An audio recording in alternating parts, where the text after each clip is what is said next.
Hello everyone, hope you're all having a fantastic morning, evening, or afternoon. In this video I'll be covering a particularly annoying challenge in Battlefield 6, which is the Rapid Fire 2 Unlock Challenge for the Assault Rifles, which will get you the NVO-228E Assault Rifle upon completion. Now the requirements for this challenge are as follows. You must be at least level 23 and have Rapid Fire 1 already completed, and then you can start on the Rapid Fire 2 challenge, which is 300 kills with the B36A4 or the Cord 6P67 Assault Rifle. And finally, the reason you're here is the 100 kills at 50 meters or greater with an AR while ADS.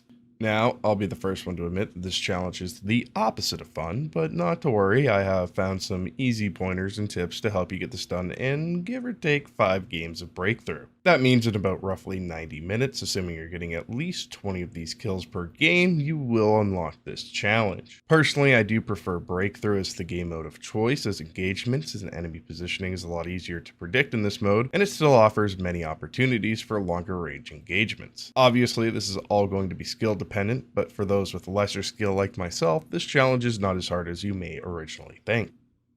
First, let's get into our weapon setup for this challenge. To make this very efficient, we're going to be using the weapon that is required for the other part of this challenge, that being the B36A4. Our attachments on this weapon will be the flash hider, which limits positional giveaways, our heavy extended barrel for recoil control, a vertical classic grip, and as a quick reminder, do not move while you're using this attachment, or this attachment will make you pay heavily, worse than the IRS during tax season. Next, if you don't have this unlocked, I believe this is a later requirement. Personally, I didn't have unlocked during this challenge, but if you do have it, certainly use it. It's the match trigger, which improves semi-auto accuracy. And finally, really rounding this out, is any long-range optic with an optical zoom of 4 times or greater. Personally, I used a 5. Ultimately, though, I don't think your class setup matters incredibly. As long as you have the long-range optic on there, you'll be fine. And remember to switch your weapon to single fire mode, as it'll give you the greatest control when firing at these long ranges. Now for the map, I personally chosen Operation Firestorm, preferably defense to be particular, as it gives you many opportunities for long-range engagements. Now there are other options for maps that you can use. For example, Manhattan Bridge. The first point, if you play diagonally to the enemy instead of straight on the first point, there is opportunities for long distance kills. And especially after the first point, once you get to the rooftop area, there is lots of opportunities if you're shooting down or up from the rooftop. Other options are obviously Murak Valley or Liberation Peak, as those are also good wide open maps with long engagement range options. Now to be specific, back on Operation Firestorm, the best place to be is on the tallest silo. If you can get up here and get to this crazy powered position, you can just take free pop shots down at unsuspecting enemies, especially if you get into some lower skill lobbies. Now let's say you can't get to this crazy power position. What's your next best option? Personally, I like to describe this style as playing not front to back, but side to side. If you're playing front to back, that means you're taking on engagements head on. Now, if you're playing side to side, that usually means you're on a side flank, or you're just out to the outskirts of the map, but shooting inwards towards the center. This will always give you the best chance to kill unsuspecting enemies from your great distance requirements. If you start to play that front to back, that head on style, your engagements will probably end up looking something like this.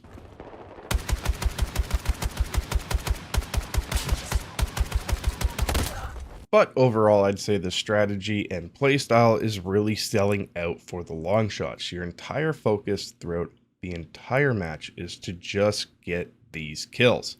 You're selling out on basically helping your team or being useful in a lot of capacity, but if you actually are turning up the heat and getting a lot of kills, you might be more useful than you think. And to really round this out, the only other tip that I can give you for this challenge is to use your UI tooltips to help you kind of narrow down the range you need to be to get these kills. Now, if you didn't know, if you press the spotting key on whatever your input device is, I'm not sure what it is on controller, but for PC by default it's Q, you can ping in the world. If you ping in the world, it'll give you a distance marker, which will let you know exactly how far away you are from anything you're looking at in the world. Also, don't forget that this is also true for your teammates coordinates and objective markers. They will both have distance markers attached to the UI element, so you will always know what engagement range you're kind of fighting in, which ultimately makes it much easier to always be at that 50-meter range so that every kill you're getting is counting towards the challenge. And that's pretty much it. I'm not going to lie or waste any more of your time. That's pretty much all you need to do in order to get this challenge done. Basically, all that's left to do is just be persistent about it. Just keep at it and you will get this challenge done in no time at all. Just remember the simple pointers. Keep your engagements long, set your weapon to single fire mode, and try to engage at different angles to keep your enemy off guard. So that is it for this one. I want to thank you all for checking out this video. I hope it helped. I hope it gave you some ideas, and